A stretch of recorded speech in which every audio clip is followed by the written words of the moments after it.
Hola, ¿qué tal? Bienvenidos nuevamente a un capítulo más de nuestro estudio que estamos haciendo en los libros de Pablo. Estamos todavía en el libro de Corintios, hemos analizado cosas que han sido importantes en realidad. Ahora queremos conversar un poco acerca del capítulo 10, un tema un poco teológico con profundidad, pero de bastante enseñanza para todos nosotros. Yo creo que nos va a dejar algo hoy día el hecho de estudiar de una manera consistente el capítulo 10. La parte más importante, que es el principio del capítulo. Vamos a ir en el nombre del Señor Jesús. Les invito que se acomoden, tomen su Biblia, ¿no es cierto? La misma Biblia que hemos estado usando todos estos días, para que podamos comprender temas que vienen tomados de la Biblia en realidad. No queremos hacer una exégesis de esto, no queremos pretender ser doctores en teología o ser teólogos, sino que un simple laico que tiene la oportunidad de abrir la palabra con ustedes, que ha tenido la oportunidad de estudiar por muchos años profecías y cosas que nos han ido enseñando a cómo conducirnos como cristianos a través de la experiencia, a través de dificultades, a través de haber cometido quizás muchos errores en la vida. Creo que quizás algunos dirían que no tenemos ese, ese poder moral de hablar por haber cometido tantos errores. Pero creo que el Señor ha escogido lo peor de este mundo para poder aclarar, ¿no es cierto?, al resto del mundo, para poder mostrarle al resto del mundo que con su espíritu Él es capaz de cambiar los corazones. Y gracias a Él estamos teniendo esta serie en esta oportunidad. No merezco estar aquí, pero Él me ha llamado a que yo sea, ¿no es cierto?, portador de su palabra, y es lo que estamos haciendo. Quiero llevarlos al capítulo 10. No queremos irnos tan abajo tampoco. Tenemos el Espíritu de Dios, que lo hemos pedido para que les abra a ustedes, ¿no es cierto?, la mente, les abra el espíritu para entender las cosas que son un misterio a veces para nosotros. Vamos a leer el capítulo 10, versículo 1, ¿qué es lo que dice? Dice lo siguiente: Pablo, hablándole a Corintios, les hace recuerdo de la historia antigua y les dice: porque no quiero, hermanos, que ignoréis que nuestros padres todos estuvieron bajo la nube y todos pasaron la mar. Está haciendo memoria, ¿no es cierto?, de cuando el Señor los sacó de Egipto para traerlos a la tierra prometida. Y todos en Moisés fueron bautizados en la nube y en la mar. Ustedes saben que desde el momento en que salen ellos de Egipto, una nube los protegía del sol a ellos, así que caminaron bajo la nube. Y cuando se acercó el pueblo, los soldados egipcios y Faraón, para atacarlos nuevamente antes de que ellos cruzaran el mar, el Señor, en una nube de fuego, una llama inmensa, se puso entre medio de los dos campamentos para que los soldados no pudieran tener acceso a los israelitas, en este caso. Y después, por supuesto, ¿no es cierto?, durante 40 años ellos estuvieron protegidos por la nube. De día era una nube que los protegía del calor y de noche era una nube que los protegía del frío. Y todos, dice, comieron la misma vianda espiritual. Es decir, todos conocieron de Dios, porque Dios se presentó a conversar con ellos. Y todos bebieron la misma bebida espiritual. La vianda espiritual fue el maná espiritual. Fueron las palabras de Dios a la misma vez, porque eso es lo que el Señor quería mostrarles, que el maná viene del cielo. Precisamente el pan que ellos comieron era una hojarasca que aparecía todos los días en las mañanas. Y ustedes saben cuál es la historia. Y si no, se las cuento rapidito. Durante 6 días caía maná del cielo, pero el día sábado no caía maná del cielo. Eso es para dejarle claro a ellos, ¿no es cierto?, que se acordaran de que el día séptimo no debían trabajar, que el día séptimo era un día santo, que no debían hacer ninguna obra ellos. Y eso viene antes de los 10 mandamientos dados en el Sinaí. Así que ellos, todos, dice, bebieron de la misma bebida espiritual, porque bebían de la piedra espiritual que los seguía, y la piedra era Cristo. Acuérdense que Moisés tocó una piedra y de la piedra mandaron aguas donde ellos podían saciar su sed. Pero dice que era también, ¿no es cierto?, era una piedra espiritual, porque la piedra era Cristo. Cristo, de Él es el que emana el agua de la vida, de Él es el que emana desde el cielo el pan de vida también para nosotros. Así como Cristo, ¿no es cierto?, es el pan de vida para nosotros, Él vino del cielo. Es el mismo maná espiritual que estamos comiendo al leer su palabra hoy día. Mas de muchos de ellos no se agradó Dios, por lo cual fueron postrados en el desierto. Ahora dice que estas cosas, el versículo 6, sin embargo, estas cosas fueron en figura de nosotros, para que no codiciemos cosas malas como ellos codiciaron. Ellos tentaron 10 veces, tentaron al Señor.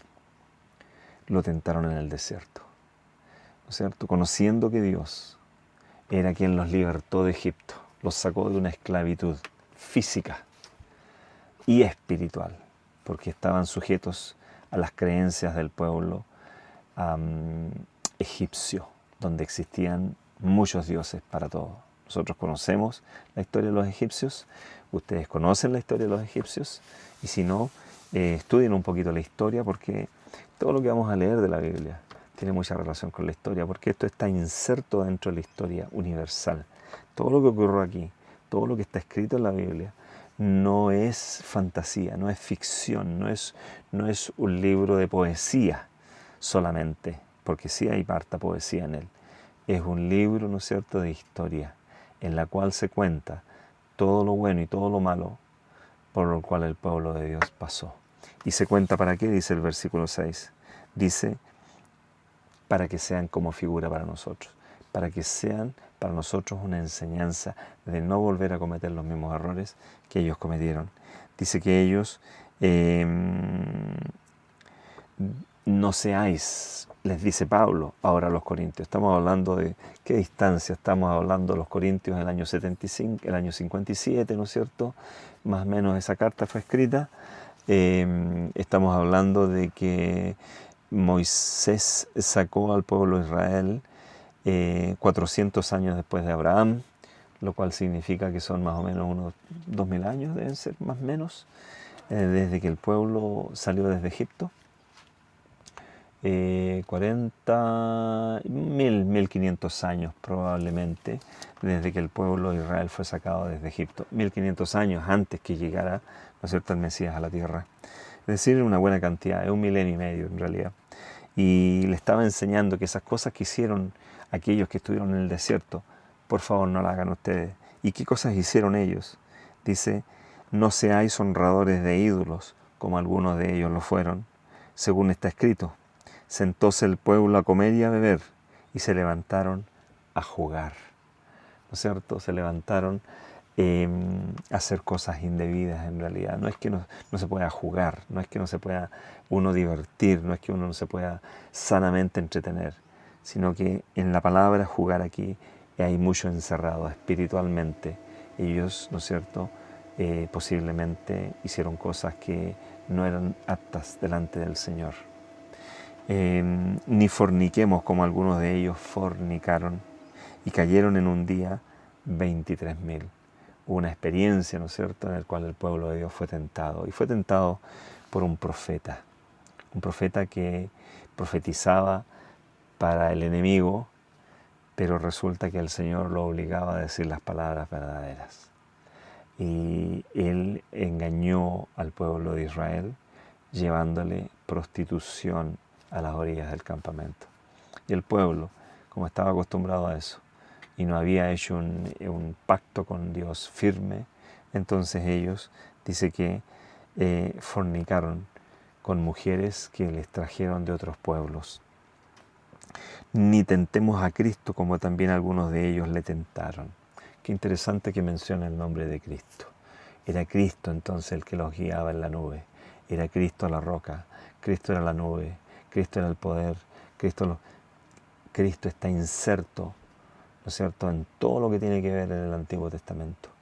Él es parte importantísima, así como lo habíamos mencionado en unos capítulos anteriores, ¿cierto? Que fue Jesús, el Espíritu de Cristo, fue el que habló a los antiguos profetas. Bueno, aquí lo vemos nuevamente, que no tentemos a Cristo, como también algunos de ellos le tentaron y perecieron por las serpientes. ¿Ustedes se acuerdan de la historia de las serpientes ardientes? Ni murmuréis como algunos de ellos murmuraron y perecieron por el destructor. Murmurar significa quejarse. Se quejaron contra Dios y se quejaban contra Moisés, pero Moisés dijo, ustedes no se quejan contra mí, se están quejando contra Dios. Y estas cosas les acontecieron en figura y son escritos para nuestra admonición, en quienes los fines de los siglos han parado. Es decir, está escrito para aquellos nuevos conversos, para griegos y judíos, es decir, para todos los gentiles también está escrito, porque pudimos ver también que somos hijos espirituales, ¿no es cierto?, de Abraham, porque las cosas de Abraham hacemos. Jesús le preguntó y le dijo a ellos, cuando le dijeron, a Jesús le dijeron los fariseos, nosotros no sabemos quién es tu padre, porque se había comentado, ¿no es cierto?, que Jesús nació de una mujer virgen. Nunca conocieron a su padre, entonces le dijeron, nosotros no sabemos quién es tu padre, tratando de decir que él era un niño que lo había abandonado su padre. Y él les dijo, le dijeron eso, y le dijeron, nosotros sabemos quién es nuestro padre es Abraham. Y Jesús les dijo, bueno, si el padre de ustedes es Abraham, ustedes harían lo que Abraham dijo. Pero ustedes no dicen lo que Abraham dijo. Ustedes hacen lo que el diablo les dice. Así que ustedes no son hijos de Abraham, son hijos del diablo. Espiritualmente ellos pensaban ser hijos físicamente, ¿no es cierto?, por linaje, ser hijos de Abraham. Acordémonos que Abraham tuvo hijos y de esos hijos salió al final un nieto Jacob, y Jacob tuvo 12 hijos y de esos 12 hijos venían las 12 tribus de Israel. Pero bueno, así que el que piensa estar firme, mire que no caiga. Y ese es el consejo nuestro.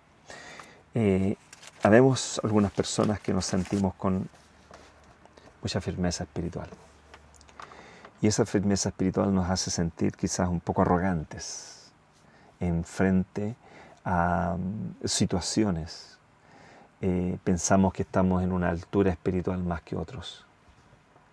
Pero es ahí, cuando tú pienses que estás bien arriba, es cuando el Señor va a probar esa arrogancia y va a querer que tú seas humilde.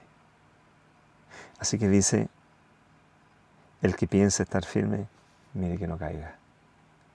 No vaya a ser que seas probado y vayas a caer nuevamente. Y eso te va a indicar, como lo habíamos dicho en otros capítulos, que hay una falencia en tu vida. Hay algo que todavía debe ser cambiado. Y quizás ha sido difícil para ti cambiarlo. Deja que el Espíritu de Dios lo cambie. Deja que Él haga la obra en tu vida. Reconoce el pecado que cometiste. Te ha probado el Señor. Fuiste encontrado falto. Ahora ora por eso y pide al Señor que te dé su Espíritu. Y más que su Espíritu, que también deposite en ti la gracia necesaria para poder abandonar ese pecado. Esa es la enseñanza que tenemos hoy día en el capítulo 10.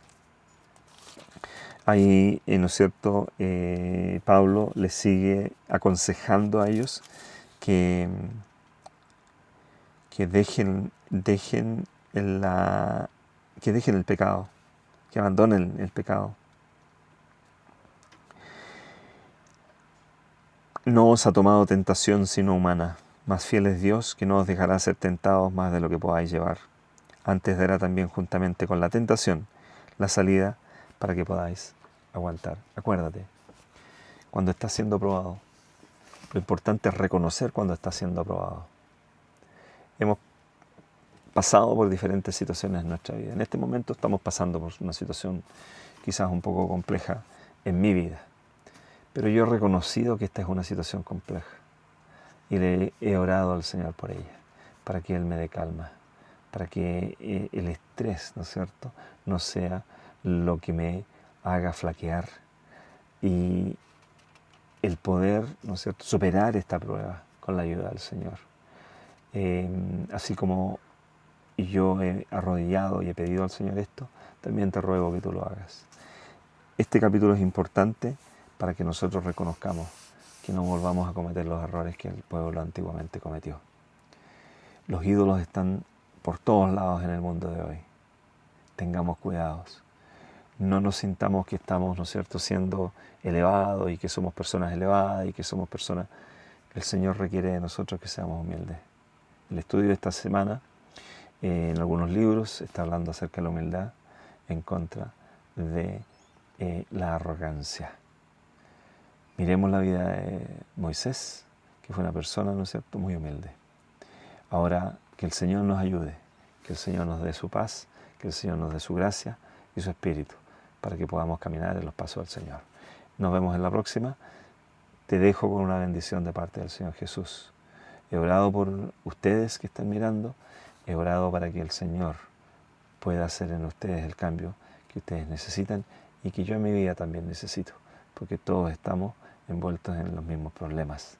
Unos más, unos menos, estamos siendo probados y es necesario ser probados para que podamos ir dejando atrás la vida licenciosa y podamos empezar a vivir una vida, sigamos viviendo una vida en espíritu.